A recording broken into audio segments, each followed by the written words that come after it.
Khanjahan Ali bridge বা Rupsa bridge.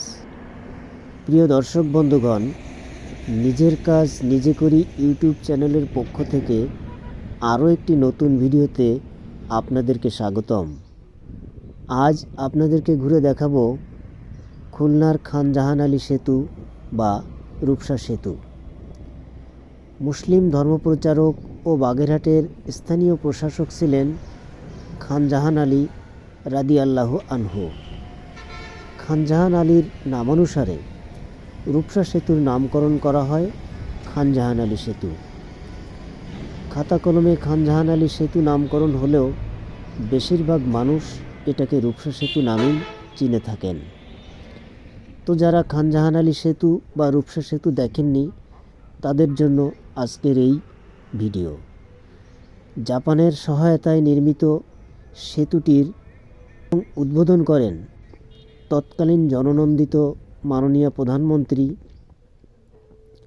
Begum Khaleda Zia এবং ভিত্তিপ্রস্তর স্থাপন করেন আরেক জননন্দিত জনবরেণ্য মাননীয় প্রধানমন্ত্রী, মানবতার মা ও গণতন্ত্রের মানসকন্যা জননেত্রী শেখ হাসিনা। সেতুটির দৈর্ঘ্য 1.60 কিলোমিটার এবং সেতুটির প্রস্থ 16.48 মিটার। 2005 সালের 21শে মে সেতুটি জনসাধারণের জন্য খুলে দেওয়া হয়। খুলনার রূপসা থেকে প্রায় 5 কিলোমিটার দক্ষিণে সেতুটির অবস্থান। সেতুটি নির্মাণ হওয়ার ফলে খুলনা ও ঢাকার মধ্যকার যোগাযোগ সহজ হয়েছে। সেতুটি নির্মাণের ফলে খুলনা মংলার সাথে সড়ক যোগাযোগ সহজ এবং দ্রুততর হয়েছে। প্রতিদিন হাজার হাজার যানবাহন এই সেতুর উপর দিয়ে যাওয়া আসা করে থাকে। বড় বড় যানবাহন থেকে শুরু করে মোটর সাইকেল বা সাইকেলের মতো ছোট ছোট যানবাহনও চলাচল করে এই সেতুর উপর দিয়ে। তবে এই সেতুর উপর দিয়ে কোনো যানবাহন চলাচল করতে হলে নির্ধারিত টোল ফি প্রদান করে তবে সেতু পার হতে হয়। প্রতিদিন হাজার হাজার দর্শনার্থী খানজাহান আলী সেতু দেখার জন্য আসেন। দৃষ্টিনন্দন এই সেতুর দুপারে দুটি করে মোট 4টি সিঁড়ি রয়েছে। সাধারণ পথচারীরা পায়ে হেঁটে এই সিঁড়ি বেয়ে মূল সেতুতে আরোহণ করতে পারেন। বহুদিন ধরে পশ্চিমবঙ্গ হাবড়া থেকে আমার এক প্রবাসী বন্ধু সুপ্রকাশ বিশ্বাস খানজাহান আলী সেতুর উপর একটি ভিডিও নির্মাণের কথা বলে আসছিলেন। অনেক দিন পরে হলেও আজ সেই সুযোগটা পেলাম। আগে একটা সময় খুলনার রূপসা ফেরিঘাট ছিল খুবই জনাকীর্ণ জায়গা। রূপসা নদীর পশ্চিম পাড়ে খুলনা জেলা এবং পূর্ব পাড়ে হলো বাগেরহাট জেলা। খুলনা থেকে পূর্বাঞ্চলীয় জেলাগুলোতে যাতায়াতের জন্য মাঝখানের এই নদী পারাপারের জন্য ফেরি ব্যবহার করা হতো। ফেরি ছাড়াও সাধারণ যাত্রী পারাপারের জন্য কাঠের তৈরি খেয়া নৌকা ব্যবহার করা হতো।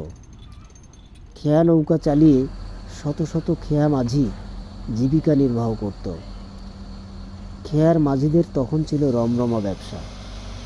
রূপসা নদীতে সেতু নির্মিত হওয়ায় মাঝিদের সেই রমরমা ব্যবসা এখন হারিয়ে গেছে। বাধ্য হয়ে তাদের পেশার পরিবর্তন করতে হয়েছে। সেতুর উপর দাঁড়িয়ে নদীর দিকে তাকালেই শত শত নোঙর করা ভাসমান জাহাজ দেখতে পাওয়া যায়। দূর থেকে নদীবক্ষের সাদা সাদা নিশ্চল জাহাজগুলিকে দেখে চিত্রপটে আঁকা ছবির মতো মনে হয়। খানজাহান আলী সেতুর খানিকটা দক্ষিণ পশ্চিম দিকে আরও একটি রেল সেতু নির্মিত হয়েছে। রেলগাড়িতে চড়ে এখন যশোর খুলনা হয়ে মংলা সমুদ্র বন্দর ঘুরতে যাওয়া যায়। খুব কম খরচে খুলনা হয়ে রেলগাড়িতে করে বাগেরহাটের মংলা সমুদ্র বন্দর ভ্রমণ করা যায়। প্রতিদিন হাজার হাজার পর্যটক সেতু ভ্রমণ করতে আসেন। রূপসা সেতু খুলনাবাসীর গর্ব। রূপসা নদীর উপর পাশাপাশি দুটি সেতু নির্মিত হওয়ায় একই সাথে রেল এবং সড়ক পথে দ্রুত এক স্থান থেকে অন্য স্থানে যাতায়াত করা সম্ভব হয়েছে। আগে যেখানে ফেরির জন্য যাত্রীদের অনেকক্ষণ অপেক্ষা করতে হতো, আবার কখনো ফেরির যান্ত্রিক ত্রুটি ঘটলে কয়েক ঘন্টা থেকে শুরু করে কখনো একদিন বা দুদিন অপেক্ষা করতে হতো। রূপসা নদীর উপর সেতু নির্মিত হওয়ার ফলে যাত্রীদের সেই দীর্ঘ অপেক্ষার অবসান হয়েছে। এখন মাত্র 1.5-2 মিনিটেই সেতুর উপর দিয়ে রূপসা নদী পার হওয়া যায়।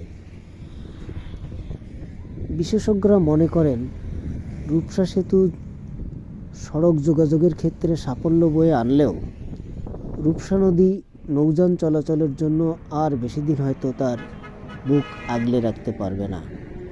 কারণ ইতোমধ্যে শৈলমারী নদীসহ বেশ কয়েকটা নদী মৃতপ্রায়।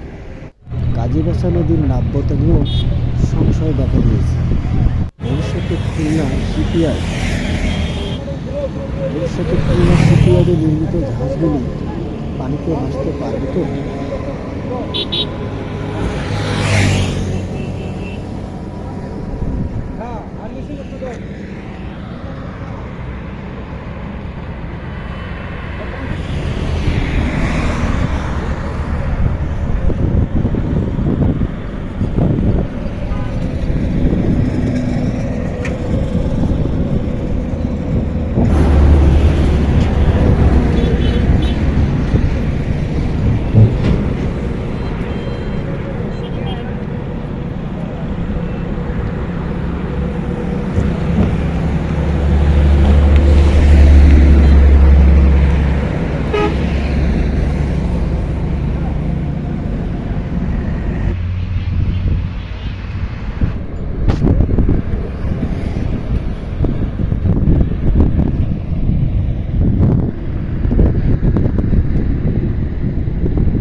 হ্যাঁ